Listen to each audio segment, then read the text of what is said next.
മുത്തശ്ശി, ഇതെവിടെയായിരുന്നു ഇത്രയും നാളും? എത്ര ദിവസമായി ഞങ്ങൾ കാത്തിരിക്കുന്നു. അതെ, ഞാൻ പാലായിലെ ഞങ്ങളുടെ ആന്റിയുടെ വീട്ടിലായിരുന്നു. അതെയോ? മുത്തശ്ശി എന്തിനാ ഇങ്ങനെ ഇവിടെ ആന്റിയുടെ വീട്ടിൽ മാറി മാറി താമസിക്കുന്നത്? എടാ, അത് നിനക്ക് മനസ്സിലായില്ലേ? മുത്തശ്ശിക്ക് കുറച്ച് നാൾ അന്നമ്മോട് കൂടെ നിൽക്കാൻ വേണ്ടിയാണ്. ഓ, അതുകൊണ്ടാണല്ലേ. പാവം കുട്ടികൾ, ഇവർക്ക് എന്തറിയാം? അമ്മയെ പങ്കിട്ടെടുത്തിരിക്കുകയല്ലേ. ഓരോ മാസവും 30-ാം തീയതി ആക്കാൻ കാത്തിരിക്കുകയല്ലേ എൻ്റെ മക്കൾ, അങ്ങോട്ടും ഇങ്ങോട്ടും എന്നെ സിഫ്റ്റ് ചെയ്യാൻ. മുത്തശ്ശി, ഇന്ന് ഞങ്ങൾ മുത്തശ്ശിയുടെ കൂടെ വന്നത് കഥകൾ പറഞ്ഞു തന്നെ. എൻ്റെ കുട്ടിക്കാലത്തെ കുറച്ച് നല്ല ഓർമ്മകളുണ്ട്, അത് പറയാം. പിന്നെ ഇവിടെ കേൾക്കുന്നത് എന്തൊരു ബഹളമാ? ആ എത്തിയല്ലോ. കുട്ടികളെ ഒരു കാര്യം പറഞ്ഞേക്കാം. ഇനി പാടത്തും പറമ്പത്തും ഇവിടെ കൂടെ കറങ്ങി നടന്നാണ്ടല്ലോ.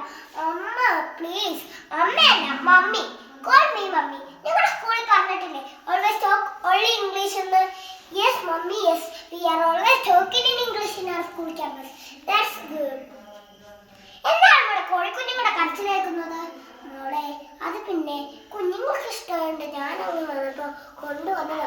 ഓ മൈ ഗോഡ്, ഇപ്പൊ തന്നെ ഇതിനെ കൊണ്ടുപോയി കളയാനൊക്കെ. എന്താണ് ഇവിടെ പ്രശ്നം? ആ, അമ്മ എത്തിയല്ലോ, വന്നപ്പോ തന്നെ പ്രശ്നമായോ? നോക്കൂടിയ നമ്മുടെ വീട് മുഴുവൻ വൃത്തികളാക്കി. കുറെ കോഴിക്കുഞ്ഞുങ്ങളായിട്ടാണ് അമ്മ എത്തിയിരിക്കുന്നത്. ഓ, ഇവരോട് എത്ര പറഞ്ഞാലും മനസ്സിലാവില്ല. അമ്മ വിഷമിക്കണ്ട, അവളുടെ സ്വഭാവം അങ്ങനെയാണ്.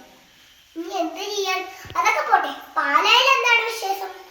അവരെല്ലാരും സുഖമായിരിക്കുന്നു. നിനക്ക് ആ ഫോണിൽ തൊണ്ടൊന്ന് വിളിക്കരുതോ? എന്റെ കുഞ്ഞിപ്പെങ്ങളല്ലേ അവൾ. എനിക്ക് സമയം കിട്ടാറില്ല അമ്മേ. ഞങ്ങൾ ഇന്നലെ അന്നമ്മോളുടെ ആനുവൽ ഡേക്ക് പോയിരുന്നു.